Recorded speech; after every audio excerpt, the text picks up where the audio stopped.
Everyone, welcome to tax booth. बहुत सारे tax payers हैं जिनको मेल आए, एसएमएस आए, अब फाइनली नोटिस रिसीव हो गए हैं उनकी डिडक्शन से रिलेटेड। डिडक्शंस में एक मेजर डिडक्शन हमने देखी 80 जीजीसी की डिडक्शन, जो कि थी आपकी पॉलिटिकल पार्टी डोनेशन से रिलेटेड। यही नहीं, अब तो ऐसे भी नोटिस रिसीव हुए हैं मेरे को जिसमें 80 जीजीसी का कोई नामो निशान नहीं है, बट उनकी जो अदर डिडक्शंस उन्होंने मान लीजिए गलत क्लेम कर ली थी, तो उन सबसे रिलेटेड भी उनको ये नोटिस रिसीव हो रही है। अब टैक्स पेयर के माइंड में एक क्वेश्चन आ रहा है कि इस ईयर में हमने गलती तो कर दी और हमें नोटिस भी मिल गया, बट हमने तो सेम गलती इससे पहले वाले सालों में भी की थी। उस साल का अभी तक डिपार्टमेंट का कोई नोटिस या इंटीमेशन डिपार्टमेंट की तरफ से नहीं आया है, तो उस नोटिस या इंटीमेशन को रिसीव होने की लास्ट डेट क्या रहेगी? क्या हम उस ईयर को छोड़ दें या आईटीआरयू में उसको रिपोर्ट कर दें? तो बहुत सारे ऐसे टैक्स पेयर्स हैं जिनकी एक क्वेरी आ रही है। तो इस वीडियो में, आज की वीडियो में मैं आपको बताऊंगी कि असेसमेंट, स्क्रूटनी असेसमेंट आपके कब तक लग सकते हैं, कितने सालों के केस आपके खोले जा सकते हैं। सारे सेक्शंस की मैं इसमें वीडियो में बात करूंगी और पूरी कोशिश करूंगी कि मैं बहुत अच्छे से आपको सब कुछ समझा पाऊं, ताकि आप ये डिसीजन ले पाए कि आपको आईटीआरयू अपने पिछले सालों से रिलेटेड भर देनी चाहिए या फिर नहीं भरनी चाहिए। तो चलिए, असेसमेंट की मैंने स्क्रीन खोल के रखी है। यहाँ पे देखिए 4 सेक्शन यहाँ पे प्राइमरी कवर होते हैं। पहला है आपका सेल्फ असेसमेंट। सेल्फ असेसमेंट में तो एक सीधा सा फंडा है कि आपका आईटीआर का ड्यू डेट था, आपने खुद से अपनी इनकम को कैलकुलेट किया, उसके ऊपर टैक्स कैलकुलेट किया और आपने अपनी रिटर्न को फाइल कर दिया। आपने अपनी रिटर्न को जब फाइल किया तो रिटर्न जब डिपार्टमेंट प्रोसेस करता है तो आपको एक इंटीमेशन इशू करता है, दैट इज सेक्शन 143(1) इंटीमेशन। इसमें मेंशन होता है कि आपका कितना रिफंड बनता है, अगर आपकी कोई गलती थी कैलकुलेशन में तो कितनी आपकी डिमांड बनती है, ये भी इसमें मेंशन होता है। नो डिमांड नो रिफंड के केस में भी आपको 143(1) का इंटीमेशन दिया जाता है। ये कोई नोटिस नहीं होता, ये जस्ट एक इंटीमेशन होता है। ये जो है इलेक्ट्रॉनिकली प्रोसेस होता है कि जैसे ही आप रिटर्न को फाइल करेंगे, जो आपके प्राइमरी एरर होते हैं, लाइक आपकी कैलकुलेशन मिस्टेक है, आपने कोई क्लैरिकल एरर कर रखा है, तो वो सब ट्रेस करके ये आपको फाइनल लाइबिलिटी या आपका रिफंड का अमाउंट कुछ एडजस्ट होना है, ये सब आपको बता देता है। तो कुछ जो लोग इस साल की रिटर्न को भी भर चुके हैं, उनको हो सकता है 143(1) रिसीव हो गए हो, उनकी रिटर्न प्रोसेस हो गई हो, तो 143(1) एक आपका इंटीमेशन हो गया।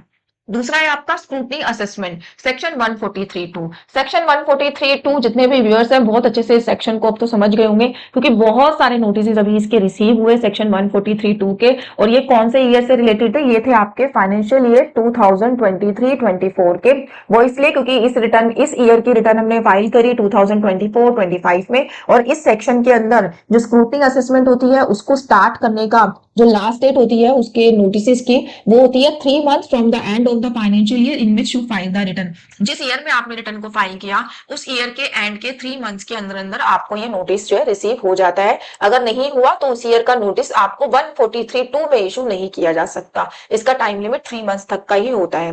तो फाइनेंशियल ईयर 2023-24 की रिटर्न फाइलिंग करी गई 31 जुलाई 24 तक, तो आपने रिटर्न फाइल कर दी, तो ये ईयर एंड होने के बाद 3 months यानी कि 30 जून 25 से पहले बहुत सारे टैक्स पेयर्स को इन सेक्शंस में नोटिस रिसीव हो गए हैं जो कि वैलिड है। बट अगर मैं इनसे पहले वाले ईयर्स की बात करूं, यानी कि फाइनेंशियल ईयर 2020, 21, 21, 22, 22, 23, तो टेक्निकली इन सब ईयर्स की अगर आपने रिटर्न फाइल करी होगी तो नेक्स्ट ईयर में जो आपकी ड्यू डेट थी उससे पहले आपने रिटर्न को फाइल कर दिया होगा। तो अगर मैं लेमन लैंग्वेज में देखूं तो इन सबके नोटिस, इस ईयर से पहले ईयर के जो नोटिस है वो इस सेक्शन में तो आपको इशू नहीं किए जा सकते।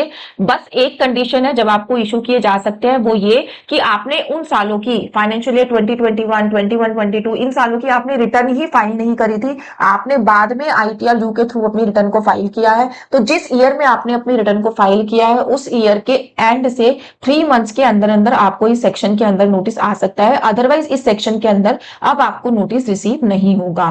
ठीक है, और इस सेक्शन में अगर आपको नोटिस रिसीव हुआ है तो आपको फाइनल जो असेसमेंट का ऑर्डर है सेक्शन 143(3) का, वो कब तक मिल जाएगा?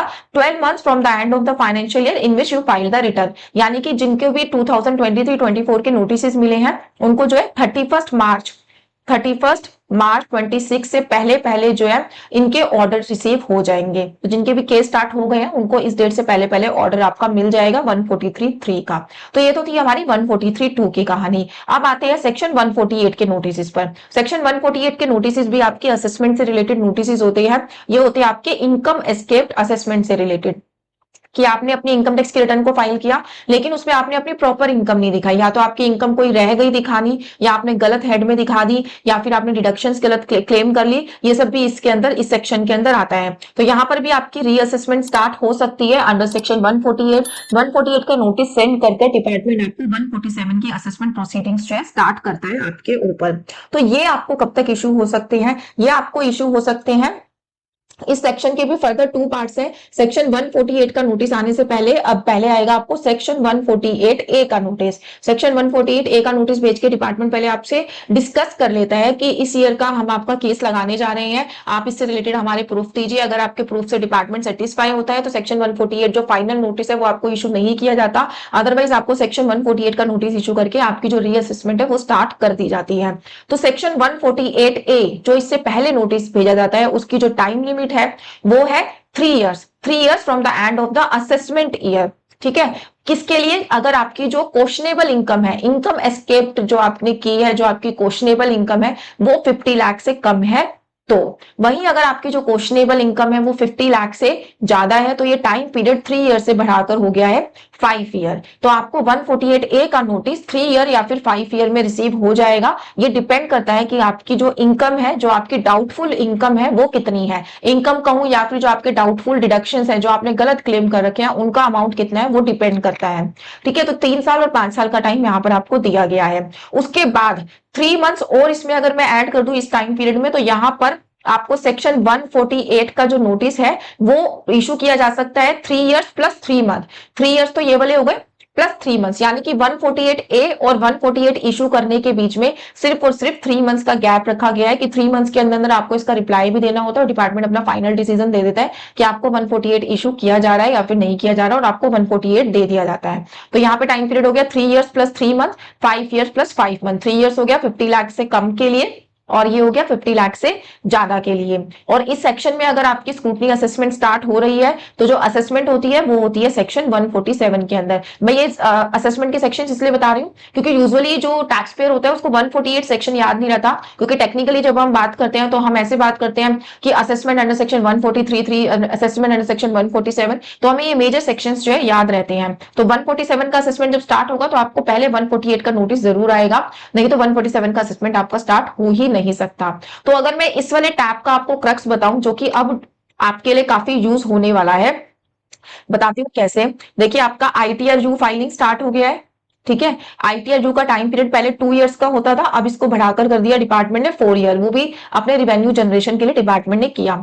4 इयर्स का जब से डिपार्टमेंट ने किया है, अगर आप इसको हिसाब लगाएं तो अब आप financial year 2021, 22, 22, 23, 23, 24, 24, 25, sorry assessment year 21, 22 से लेकर इन सभी असेसमेंट ईयर की आप आज की डेट में भी ITRU फाइल कर सकते हैं। अभी यूटिलिटी आई है या नहीं आई है उसके बारे में बाद में बात करेंगे। तो अब इस साल का क्या आपका 143.3 इशू हो सकता है, सॉरी 148 क्या आपको इस साल का इशू हो सकता है? जितने भी लोग डिडक्शंस में फंसे हुए हैं, 50 लाख से ज्यादा तो किसी की डिडक्शन नहीं होगी, तो आप इसमें अगर मैं 148 के नोटिस की टाइम लिमिट की बात करूं तो आपका 50 लाख से कम का क्राइटेरिया इसमें आएगा।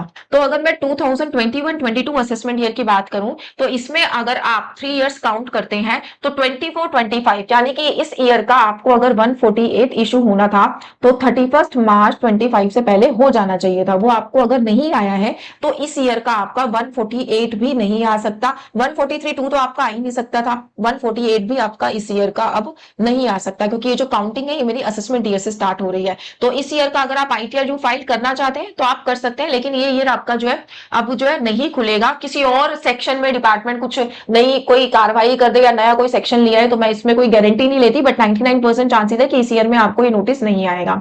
उसके बाद 22-23 का आपको कब तक आ सकता है? 31 मार्च 26। तो जो लोगों को इस वाले साल में प्रॉब्लम है, अगर वो अपना एक कहते हैं ना एक लक आजमाना चाहते हैं कि इस टाइम तक नोटिस आएगा या नहीं आएगा, तो वो एक बार देख सकते हैं, क्योंकि उनका नोटिस जो है लास्ट 26 तक आ सकता है, 31 मार्च 26 तक। उसके बाद ये वाला ईयर भी आपका टाइम बार्ड हो जाएगा।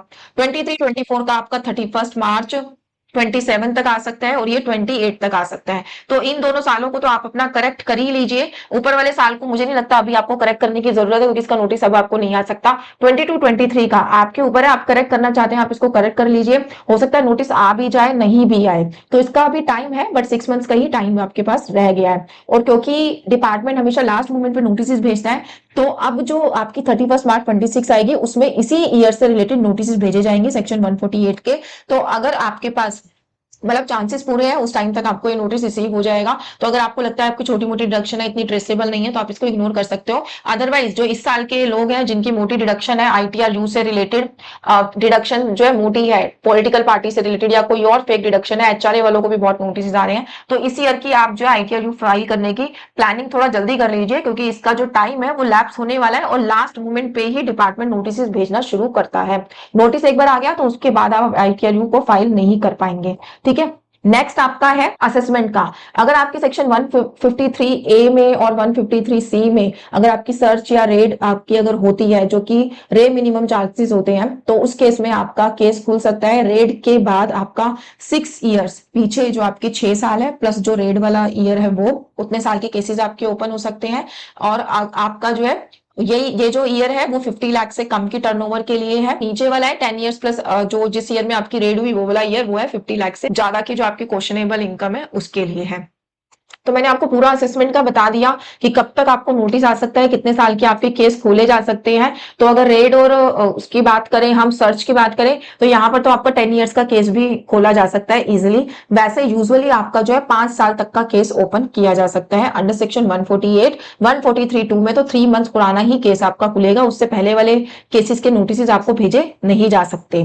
तो ये था पूरा ओवरलुक कि कब कब की असेसमेंट आपकी लग सकती है। अब इसके बेस पर आप अपना नोटिस एनालाइज करिए कि क्या क्या ईयर उन्होंने उसमें मेंशन किए हैं, किस किस की आपको इंटीमेशन आ गई है, किस किस की मेल या मैसेजेस आपको मिले हैं, किसके बारे में आप सोच रहे हैं कि आप आईटीआरयू में सरेंडर करें या ना करें। या फिर ऐसा भी हो सकता है कि कुछ तो ऐसे टैक्स पेयर भी मिलेंगे जिनको अभी तक डिपार्टमेंट की तरफ से कुछ नहीं आया, बट उनको पता है उन्होंने गलती करी है, तो वो लोग भी अपना डिसीजन इस वीडियो के बेस पे ले सकते हैं। अगर इस वीडियो से रिलेटेड कोई आपको क्वेरी है तो नीचे कमेंट सेक्शन में डाल के आप मुझसे पूछ सकते हैं। अगर आप नोटिस से रिलेटेड या फिर कोई और इनकम टैक्स से रिलेटेड कोई कंसल्टेंसी या सर्विसेज हमसे अवेल करना चाहते हैं तो गिवन नंबर पे मुझसे कनेक्ट कर सकते हैं। Thank you so much.